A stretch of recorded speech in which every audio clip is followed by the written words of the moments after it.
નમસ્કાર, તમે જોઈ રહ્યા છો મંતવ્ય ન્યૂઝ અને સીધા સંવાદ સાથે હું આપની સાથે મહેન્દ્ર। તમારો બેંક એકાઉન્ટ નંબર શું છે? તમારા બેંક એકાઉન્ટમાં કેટલા રૂપિયા પડ્યા છે? તમારો આધાર કાર્ડ નંબર શું છે? તમે ક્યાં રહો છો? તમે કઈ વીમા પોલિસી લીધી છે અને તેનું પ્રીમિયમ કેટલું છે? આ એવી પર્સનલ ઇન્ફોર્મેશન છે જે કદાચ તમે કોઈ સાથે શેર કરવા માંગતા ન હોય, પણ શક્ય છે કે તમારી આ ખાનગી માહિતી અત્યારે વિશ્વના કોઈ પણ ખૂણે બેઠેલી કોઈ અજાણી વ્યક્તિ પાસે હોઈ શકે છે। થોડા દિવસો પહેલા સમાચાર આવ્યા કે બેંક ઓફ બરોડાને 1 TB તથા DRDOનો ડેટા લીક થયો છે અને તે ડાર્ક વેબ ઉપર વેચવા મૂકવામાં આવ્યો છે। એક કર્મચારીનું ઈમેલ એકાઉન્ટ કોમ્પ્રોમાઇઝ થતાં જ હેકર્સને સિસ્ટમમાં પ્રવેશવાનો મોકો મળી ગયો। ડાર્ક વેબ પર ગ્રાહકોની અંગત વિગતો, લોનના દસ્તાવેજો અને બેંકના આંતરિક ઓડિટ રિપોર્ટ્સ લીક થયાના દાવા જે ચિંતાનો માહોલ સર્જી રહ્યા છે। જો કે બેંકે ગ્રાહકોને આશ્વાસન આપતા સ્પષ્ટ કર્યું છે કે તેની કોર બેન્કિંગ સિસ્ટમ સંપૂર્ણપણે સુરક્ષિત છે અને ગ્રાહકોના નાણાં પણ સુરક્ષિત છે। પરંતુ આ ઘટનાએ ફરી સાબિત કર્યું છે કે ડિજિટલ યુગમાં માણસ પોતે જ સુરક્ષાની સૌથી નબળી કડી બની શકે છે। સાયબર નિષ્ણાંતોનું માનવું છે કે હવે મૂળ સિસ્ટમમાં પણ હુમલો કરવાને બદલે સોશિયલ એન્જિનિયરિંગ એટેક વધી રહ્યા છે। આવા સમયે ગ્રાહકોએ પણ અજાણ્યા ફોન કોલ્સ કે લિંક્સથી સાવધાન રહી અને પોતાની નાણાકીય સુરક્ષા સુનિશ્ચિત કરવાની જરૂર બની ગઈ છે। ત્યારે આજે જે બેંક ઓફ બરોડા છે અને આ સાથે જ DRDO છે તેની માહિતી લીક થઈ છે અને જે સામાન્ય નાગરિક માટે એક ખતરો બની શકે છે, કારણ કે તમારી એક ચૂક તમને નુકસાન પહોંચાડી શકે છે। ત્યારે આપણે આ જ મુદ્દે આજે ચર્ચા કરવી છે અને ચર્ચા માટે આપણી સાથે જોડાઈ ગયા છે પ્રાંત સચિવ ગ્રાહક પંચાયતના Abhay Shah, retired AGM Ramesh Choksi, cyber expert doctor Snehal વકીલના, સાયબર એડવોકેટ ચિંતન વિરાણી, આપ ચારેનું મંતવ્ય ન્યૂઝમાં સ્વાગત છે। શરૂઆત કરીશ અભયભાઈ આપનાથી કે જેવી રીતે જે બેંકનો ડેટા લીક થવાનો જે મામલો સામે આવ્યો છે ત્યારે ગ્રાહકની સુરક્ષાની દ્રષ્ટિએ આ કેટલું ગંભીર? 500% ગંભીર। કેમ કે દરેક લોકોનો ચિંતાનો વિષય છે લોકોનો પ્રાઇવસી ડેટા જે છે બેંક પાસે, KYC ડેટા, પ્રાઇવસી ડેટા બધો લીક થવાને બધાને બીક છે કે અમારો ડેટા ક્યાં જતો રહ્યો। બેંક એક બાજુ એવી જાહેરાત કરતી હોય છે કે અમારી સિસ્ટમ છે બહુ સુરક્ષિત છે, સ્ટ્રોંગ છે, તો આ વસ્તુ બની કેવી રીતના? અને બેંક ઓફ બરોડાની મોટી ભૂલ એ છે કે હજી સુધી કોઈ પ્રકારનું રિઝલ્ટ એને જાહેર કર્યું નથી। એવું કહે છે કે ફોરેન્સિક તપાસ ચાલુ છે, CID તપાસ ચાલુ છે, તો હજી સુધીમાં કોઈ રિઝલ્ટ ઠોસ કાર્યવાહી થઈ નથી, કોઈ બહાર આવ્યું નથી। જો કર્મચારીનું એકાઉન્ટ એનું જે કોમ્પ્રોમાઇઝ થયું, જે કઈ બી ડેટા લીક થયો, તો એના ઉપર શું એક્શન લેવાની બેંક તરફથી જાહેર નથી થયું। માત્ર પોતાના લુલાવ બચાવમાં લોકોને સમજાવવા માટે એવું કહે છે કે કસ્ટમરનો ડેટા સુરક્ષિત છે, તમને કઈ વાંધો નથી આવે એમ, માત્ર આ સિસ્ટમ જ અમારી આવું થયું છે। તો બેંક ઓફ બરોડા કેવી રીતના વસ્તુ કરી શકે, કેમ હજી સુધી આનું રિઝલ્ટ જાહેર નથી થયું? એ આ ઘટનાને ઘણો બધો સમય વીતવા લાગ્યો છે। બિલકુલ રમેશભાઈ, આપણા પાસે આવીશ। આપ ખુદ એક રિટાયર્ડ AGM પણ છો, ત્યારે એક કર્મચારી અને એનો મેલ છે, ઈમેલ આવી રીતે હેક થાય છે, 1 TB જેટલું ડેટાની ચોરી થાય છે। શું આ બેન્કિંગ ઇન્ટરનલ સિક્યુરિટીની મોટી ચૂક છે? ઇન્ટરનલ સિક્યુરિટી ઇન્ટરનલ સિક્યુરિટી બેંકની ટાઈટ છે, પણ ફક્ત જ્યારે કોઈ પણ કર્મચારી પોતાની ફરજમાં દાખલ રહે ત્યારે આવી શરતછૂટ થતી હોય, અને આ શરતછૂટની અંદર જાણે અજાણે એને લીધે બધા ડેટા કોઈક માણસ હેઠળ જે કહેવાય છે એ એની ઉપયોગ કરી શકે। આપણે સાદા શબ્દોમાં કહીએ તો મારા ઘરની અંદર કોઈક વસ્તુ પડી છે, એ ઘરનાને ખબર છે પણ ઘરના બહારના ખબર નથી, અને કેટલાક વ્યક્તિઓ એથિકલ આવે કે ભાઈ હું તમારા ઘરમાં આવું અને તમારા ઘરમાં આવીને મારે આટલું પૂછપરછ કરવી છે, એ તમારી પરમિશન સાથે કરે। પણ કેટલાક લોકો તમારા ઘરમાં આવે, તમારી જાણ બહાર બધી જ વસ્તુની પૂછપરછ કર્યા વગર ત્યાં આગળ કયા ખૂણે શું મેલ્યું છે એ શોધી અને લઈ જાય, અને લઈ ગયા પછી બજારમાં વેચવા જાય, એ જ ફરીથી આ ડેટાની થાય છે। બિલકુલ સ્નેહલભાઈ, આપના પાસે આવીશ। સ્નેહલભાઈ, આ પ્રકારની જે હેકર જે છે હેકિંગ કરતા હોય છે ત્યારે જે બેંક ઓફ બરોડામાં જે ઘટના બની, તો કેવી રીતે સમગ્ર આ ઘટના સામે આવી? વેલ સર, આમાં ઇનિશિયલ અગર આપણે વાત કરીએ ને, તો એકચ્યુઅલી આપણે બહુ બેદરકારીથી આપણો જે ડેટા છે તે મિસયુઝ થવા દઈએ છે. સૌથી પહેલી વાત તો એ છે કે અત્યારે બેંક તો બરાબર છે, બેંકની એપ્સ હોય છે, ઘણી બધી કોઈ પણ એપ તમે લઈ લો, તમે તમારા પ્લે સ્ટોરમાં જઈને નીચે there is an option which is tend to be about data safety.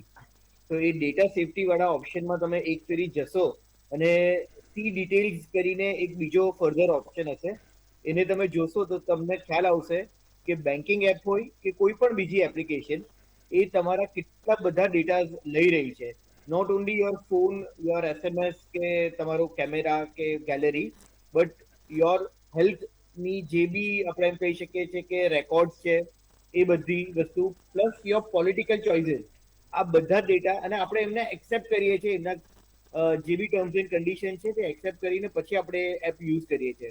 એટલે ઇટ ઇઝ અવર ફોલ્ટ કે આપણે જે આપણા પ્રાઇવેટ સેન્સિટિવ કોન્ફિડેન્શિયલ ડેટા આ લોકોને આપીએ છીએ અને કાલ ઉઠીને આ લોકોના સર્વર ઉપર જ્યારે હેકિંગ એટેક થાય છે ત્યારે પછી આપણા બધા ડેટા મિસયુઝ થઈ જાય છે.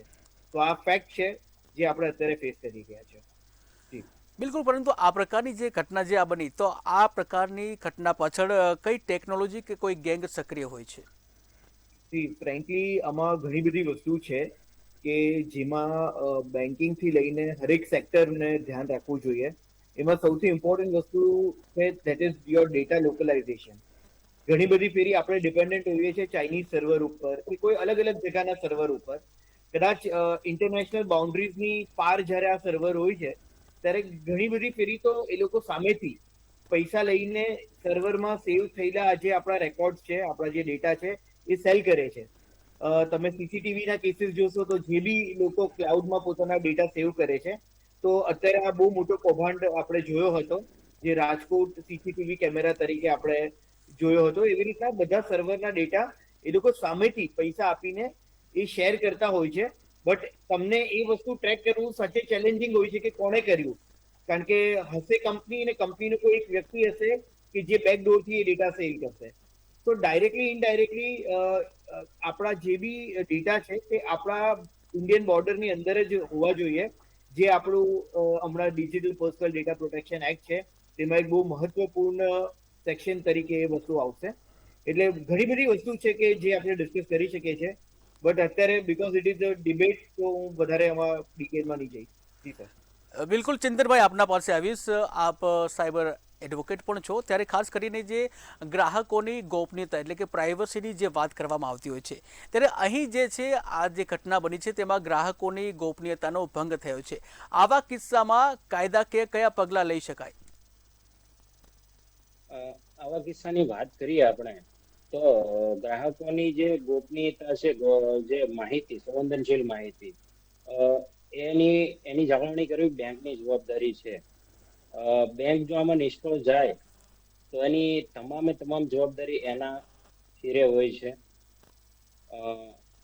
માનો કે જ્યારે બેંક જાહેર કરતી હોય કે ઓટીપી શેર કર્યા વગર લોકો સાથે છેતરપિંડી બનતી હોય, આ કેસમાં પણ એવું જ છે કે કોઈ વ્યક્તિનું જે બેંક કર્મચારીનું ઈમેલ આઈડી હેક થઈ ગયું, એના કારણે 1 TB જેટલો ડેટા ડાર્ક વેબ ઉપર સેલિંગ થઈ ગયો. હજી હાલમાં પણ બેંકે આ જે ડેટા છે એને હટાવવાની કામગીરી કરી નથી. તો ગ્રાહકો માટે અત્યારે મુશ્કેલીમાં મુકાય એવી પરિસ્થિતિ કહેવાય, કેમ કે બેંકે આની ઉપર પ્રોપર કામગીરી કરવી જોઈએ અને ગ્રાહકોની જે ગોપનીય માહિતી છે એની જાળવણી કરવી બેંકની જવાબદારી છે. રિઝર્વ બેંક ઓફ ઇન્ડિયાની ગાઈડલાઈન પ્રમાણે જે ગ્રાહકોની જે સંવેદનશીલ માહિતી છે એની જાળવણી કરવી બેંકની જવાબદારીમાં જ છે. બિલકુલ, બેંકની જવાબદારી તો છે જ. આ સાથે જ આ પ્રકારની જે ઘટના છે એમાં બેંક કે પછી જવાબદાર જે અધિકારી છે તેના ઉપર આઈટી એક્ટ મુજબ પણ કાર્યવાહી થતી હોય છે, તો કઈ કલમ હેઠળ અને કેવા પ્રકારની કાર્યવાહી આઈટી એક્ટ મુજબ પણ થઈ શકે? આઈટી એક્ટ મુજબ કાર્યવાહીની વાત કરીએ તો જવાબદાર વ્યક્તિ દ્વારા કોઈ ખામી રહી ગઈ હોય તો એ જવાબદાર જો બને તપાસમાં તો એની વિરુદ્ધ કાર્યવાહી કરી શકાય. બિલકુલ કાર્યવાહી કરી શકાય. ત્યારે અભયભાઈ આપના પાસે આવીશ કે આજે સમગ્ર સ્થિતિ જે ઊભી થઈ છે તેમાં એક સામાન્ય જે નાગરિક છે તેને કેવા પ્રકારની માનસિક તકલીફો પડી શકે, કારણ કે ડેટા ચોરી થાય છે અને ચિંતામાં પણ હોય છે ગ્રાહક કે તેના રૂપિયા છે ક્યાંક ગાયબ ના થઈ જાય. આની માટે રાજકોટ સાક્ષી છે કે અગાઉ આધાર કાર્ડમાં ફિંગરપ્રિન્ટની મદદથી એના રૂપિયા જતા રહ્યા હતા. તો લોકોમાં ચિંતા એક જ હોય છે કે બેંકમાં અમારા પૈસા છે એ સુરક્ષિત હોય છે. તો જો આવી રીતના ડેટા એક્સેસ થાય કે કર્મચારીનું ઈમેલ આઈડી જે કોમ્પ્રોમાઇઝ થયું તો સૌથી પહેલાથી કર્મચારીની તપાસ કરવાની જરૂર છે કે ભાઈ એને કયા કયા એક્સેસ હતા, એને શું કેવી રીતે આ થયું. બીજા નંબરમાં લોકોમાં એક જ ચિંતા છે કે આપણો ડેટા બીજા આગળ ગયો તો સાયબર ઠગ શું કરે છે, એના ડેટાનો ગેરઉપયોગ કરી એ જ વ્યક્તિને મેસેજ મોકલવામાં છે તમારે આ ડિટેલ અમારી પાસે છે, તમારું ખાતું અહીંયા છે, તમારા પૈસા આટલા છે, તો તમારી ઉપર અમે આવી કાર્યવાહી કરશું, આ કાર્યવાહી કરશું. આવું ઘણું બધું સાયબર ક્રાઇમમાં રોજબરોજ અનેક કિસ્સાઓ બને છે ને ફરિયાદ નોંધાય છે અને ઘણી જગ્યા પકડે છે. જે હાલમાં રાજકોટમાં અત્યારે 3 નાઇજીરિયાના આફ્રિકન 3 યુવકોને પકડવામાં આવેલા છે અને એની ઉપર તપાસ ચાલુ છે કે જેમાં આવું બધું કરવામાં આવી રહ્યું છે. તો લોકોને એક જ વસ્તુ છે કે મારો ડેટાનું સુરક્ષિત કઈ રીતે કઈ જગ્યાએ રાખવાનું. કોઈ સિસ્ટમ આ મેન્ટેન નથી થતી તો લોકો ક્યાં જશે? બેંક પાસે કે પોલીસ પાસે કે સરકાર પાસે? માત્ર મોટી મોટી જાહેરાત કરી દેવાથી સમસ્યાનું સમાધાન નથી થતું કે સુરક્ષાના બણગા ફૂંકવાથી એવું નથી થતું. બેંક ઓફ બરોડા ચાર્જ લેવામાં બાકી નથી રાખતું. ઇન્ટરનેટ બેન્કિંગમાં અલગ અલગ પ્રકારની ઘણી બધી સિક્યુરિટી સિસ્ટમ મૂકી છે કે કસ્ટમર જે લોગિન કરે એના એકાઉન્ટમાં તો યુઝર પાસવર્ડ ઓટીપી બધું આવ્યા પછી જ લોગિન થાય છે. તો પોતાની સુરક્ષાને કેમ ન જાળવી, કેમ આ વસ્તુ બની ગઈ અને એ હજી સુધી કોઈ ડેટા કેમ બહાર નથી લઈ આવતા? કેટલા રૂપિયાનું નુકસાન થયું હતી? ઓન પેપર 720 કરોડની વાત જે તેમે ડિક્લેર થઈ તો ઓથેન્ટિક શું? તો બેંકના ભૂલને કારણે બધા લોકોની ચિંતા એક જ છે કે અમારા ડેટાનું શું? પૈસા તો વાંધો નથી પણ ડેટાનું શું? આટલો બધો ડેટા લીક થવો એ નાની માનો ખેલ નથી. બિલકુલ અનેક જોખમો પણ ઊભા થઈ શકતા હોય છે. ત્યારે જે કહી શકાય કે રમેશભાઈ આપણા પાસે આવીશ. રમેશભાઈ, ખાસ કરીને શેર ડ્રાઈવ કે પછી ગૂગલ ડ્રાઈવ પર ગ્રાહકના કેવાયસી અને સેન્સિટિવ દસ્તાવેજો રાખવા કેટલું યોગ્ય? ઈઝી છે પણ એના માટે પ્રોટેક્શન પણ એટલું જ જરૂરી છે. Self protection is most important. પરંતુ એ તો બહુ મોટી ચૂક થઈ છે. અંદર કોઈ પણ ઇન્ફોર્મેશન આધાર કાર્ડ નંબરથી મળે, પાન કાર્ડ ઉપરથી નંબર, એકાઉન્ટ ઉપરથી નંબર મળે. એટલે આ બધી જ વસ્તુ જે છે ઘણીવાર આપણે નોઈંગલી અનનોઈંગલી બધા ડેટા આપણા મોબાઈલમાં રાખીએ છીએ અને જ્યારે મોબાઈલ કોઈ ડુપ્લિકેટ અથવા ફ્રોડ્યુલન્ટ એપ દ્વારા હાઈજેક થઈ જાય છે તો આ બધા જ પાસવર્ડ બધી ડિટેલ જતી રહે છે, જેનાથી હેકર્સને સિસ્ટમમાં એન્ટ્રી લેવાને સરળતા રહે છે અને એકવાર સરળતા મળે એટલે બધા જ ડેટા શેર કરી શકે એવી પરિસ્થિતિ ઊભી થાય છે. એટલે દરેક વ્યક્તિ પોતાની ઇન્ફોર્મેશન પાસવર્ડ છે તે ગુપ્ત રાખવું એ જરૂરી છે. બિલકુલ ગુપ્ત રાખવી જોઈએ, પરંતુ ખાસ કરીને જે આ પ્રકારની જે બેદરકારી આવે ત્યારે લઈને લાખો જે ગ્રાહકો છે તેને પણ નુકસાન થવાની શક્યતા છે. રમેશભાઈ, શક્યતા ખરી પણ આની અંદર ટ્રાન્ઝેક્શન થતા નથી. પણ જે ટ્રાન્ઝેક્શન નથી થતા પરંતુ અન્ય જે માહિતી છે, પોલિસીની માહિતી છે, તેઓના એડ્રેસ છે, અનેક માહિતીઓ છે, એવા લોકોને એનો એડવાન્ટેજ મળે છે કે દાખલા તમારી પોલિસી આ તારીખે ડ્યુ થાય છે, અમે તમને પાસવર્ડ આપીએ, તમે પાસવર્ડ આપો અમને અથવા ઓટીપી આપો તો તમારા પૈસા તમને તાત્કાલિક મળી રહે એવી વ્યવસ્થા કરીએ.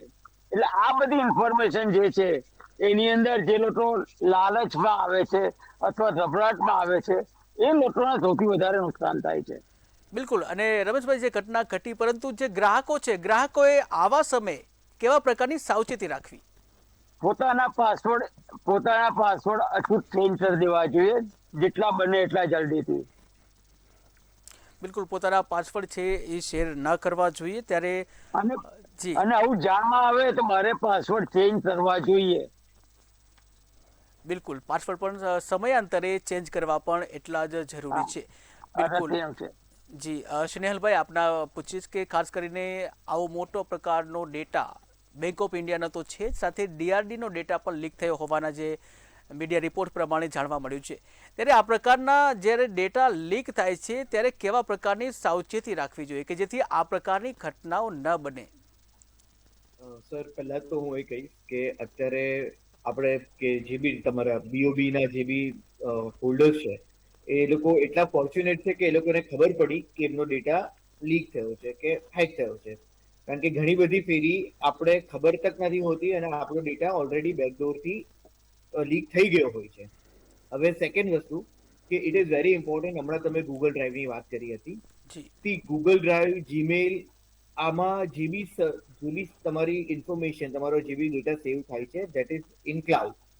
હવે આ બધી વસ્તુ, તમારું જીમેલ અકાઉન્ટ એ તમે અમુક એપ્સ હોય તો એ એપ્સમાં પણ લોગિન કરવા માટે યુઝ કરો છો.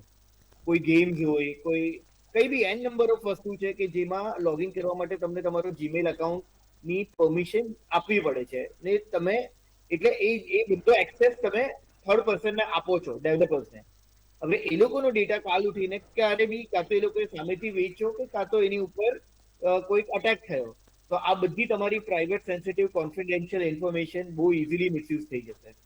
આ ઉપરાંત અગર આપણે ખબર પડી કે આપણે ઓલરેડી વિક્ટિમ થઈ ગયા છે તો પહેલા તો એ સારી વાત છે કે આપણે ખબર પડી.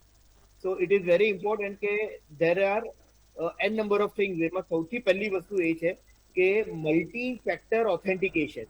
હું ખાલી 2 ફેક્ટર ઓથેન્ટિકેશનની વાત નહીં કહીશ, પણ ઇવન મેલથી લઈને જેટલા પણ અવેલેબલ ઓપ્શન હોય તમારા ઓથેન્ટિકેશન માટે, તમારા એન્ટ્રી માટે, ખાલી પાસવર્ડ પર ડિપેન્ડન્ટ નહીં રહો.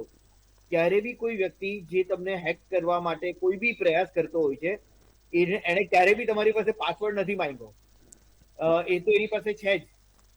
સો ઇટ ઇઝ વેરી ઇમ્પોર્ટન્ટ કે એ જે પાસવર્ડ છે એ તમે ટાઈમલી અપડેટેડ રાખો, ચેન્જ કર્યા કરો, but always have multi factor authentication.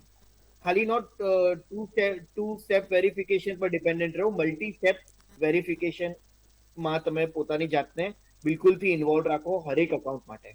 બિલકુલ. અને સ્નેહલભાઈ, એવું પણ થાય છે કે કેટલીક ઓટોમેટિકલી જે પ્રાઇવસી જે છે એ પણ થવી જોઈએ, ખાસ કરીને જે લોકેશન જે છે ટ્રેસ થતું હોય છે ત્યારે, ખાસ કરીને જ્યારે લોગિન ભારતમાં કરતા હોય અને પછી જો લોકેશન એ છેક અમેરિકા બતાવતું હોય તો પછી ઓટોમેટિકલી ડિનાય થાય એવી કોઈ સિસ્ટમ આમાં ના હોવી જોઈએ કે જેથી જે પ્રાઇવસી વધુ મજબૂત થાય? કારણ કે 1 કલાકમાં અહીંયાથી અમેરિકા તો ન જઈ શકાય. સર, આમાં પ્રાઇવસી મજબૂત કરવા માટેની વસ્તુમાં આપણે જેટલું નહીં પડીએ એટલું સારું છે. કારણ કે પ્રિવસી, જ્યારે તમે કોઈ એપને ઇન્સ્ટોલ કરો છો, કોઈ જગ્યાએ તમે જાઓ, તમે ખાલી કોઈ એક લિંકને ક્લિક કરશો ને તો બી તમારું લોકેશન ચાલ્યું જશે. કારણ કે લિંક ક્લિક કરતા જ એ આઈપી જે છે તમારો, તેના થ્રુ જ તમારું કોઈ વેબ પેજ ખુલશે. એટલે ધેટ ઇઝ યોર લોકેશન. ગૂગલમાં બી અગર તમે ટર્ન ઓફ કરો છો લોકેશન તો ઇટ ઇઝ ફોર યુ, કે ફ્યુચરમાં તમે એ લોકેશન જોઈ નહીં શકો. બાકી ગૂગલ તો ટ્રેક કરે જ છે. તમે જેમ મેં હમણાં જ કીધું કે સી ડિટેલ્સ કરીને ડેટા સેફટીમાં જઈને જોશો તો તમને ખબર પડશે કે ગૂગલ શું શું લે છે અને લઈ રહ્યું છે કન્ટિન્યુઅસલી. બટ ઇમ્પોર્ટન્ટ વસ્તુ એ છે કે આપણે જ્યાં જ્યાં મિનિમલ વસ્તુ એ લોકોની સાથે શેર કરી શકીએ, પોતાને અપડેટેડ રાખીએ, એ વસ્તુ ખૂબ જ જરૂરી છે સર. જી બિલકુલ. ચિંતનભાઈ, આપણા પાસે આવીશ કે દેશમાં જે નવો એક્ટ જે છે digital personal data protection act, તો આવી ઘટનાઓમાં કેટલો મોટો દંડ અને જવાબદારી નક્કી કરાય છે? ડિજિટલ ડેટા પર્સનલ ની તો વાત કરીએ, એમાં તો જરાક પેલું ચર્ચા વિચારણા લેવો પડશે. પણ જો આઈટી એક્ટ ની વાત કરીએ ને, આઈટી એક્ટ 2000 ની, તો એમાં 66C આઈડેન્ટિફાઈડ થેફ્ટ, એમાં કઈ 3 લાખ અને 3 વર્ષની સજાની જોગવાઈ છે ને 1 લાખ રૂપિયા દંડ છે. અને આઈટી એક્ટ ની 66D કલમ છે જે પરરૂપ ધારણ કરીને છેતરપિંડી કરવામાં આવે. તો આ સેક્શન ની અંદર 3 વર્ષની કેદ અને 1 લાખ રૂપિયા સુધીના દંડની જોગવાઈ છે. બિલકુલ. અને ખાસ કરીને આવા પ્રકારની જ્યારે ઘટનાઓ બની છે તો એવી પ્રકારની ઘટનાઓ અટકાવવા માટે કેવા પ્રકારના જે કડક નિયંત્રણો લાવવાની જરૂર છે? ચિંતનભાઈ. બેન્કિંગ સર્વર પર એટેક થાય એ માટે બેંકને પણ જરૂરી જે છે સાવચેતી રાખવી જોઈએ. સમયાંતરે એમની સિક્યુરિટી ના જે લેવલો છે એ ચેકિંગ થવા જોઈએ. ઘણી બેંકો છે, કોઓપરેટિવ સંસ્થાઓ છે, એ લોકો પાસે આવી કોઈ સિક્યુરિટી પ્રોવાઈડર નથી. ઘણી વખત ચર્ચા કરતા હોઈએ છે તો એ લોકો કહે છે અમારી પાસે આવી કોઈ વ્યવસ્થા નથી, તો એ માટે નિયમન કરવું જોઈએ એ લોકોને. પછી આવું એક કેસ બને છે ત્યારે બધા સાયબર એક્સપર્ટો હોય છે જે સિક્યુરિટી પ્રોવાઈડ કરતા હોય છે, એનો સંપર્ક કરવામાં વધારો થતો હોય છે. બિલકુલ રમેશભાઈ આપના પાસે આવીશ. રમેશભાઈ, જે આ ઘટના બની છે ને ત્યારબાદ જો કોઈ ગ્રાહક છે જેની સાથે ફ્રોડ થઈ જાય તો પછી તે નુકસાનનું ભરપાઈની કોઈ જોગવાઈ છે? અત્યારે તો એટલો જોગવાઈ નથી, પણ દરેક બેંકે સ્ટેટ બેંક ઓફ ઇન્ડિયા એક ઇન્સ્યોરન્સ ચાલુ કર્યો છે કે તમે યરલી પ્રીમિયમ ભરો તો અપ ટુ 1 લાખ રૂપિયા સુધી તમારો જો લોસ થાય તો એ ઇન્સ્યોરન્સ માંથી તમને ક્લેમ મળે છે. બિલકુલ અભયભાઈ, આપના પાસે આવીશ કે જે રીતે બેંક જે છે એ સુરક્ષાના દાવા તો કરી છે, પરંતુ આમ છતાં પણ આ પ્રકારની ઘટનાઓ સામે આવે છે, જવાબદાર કોણ?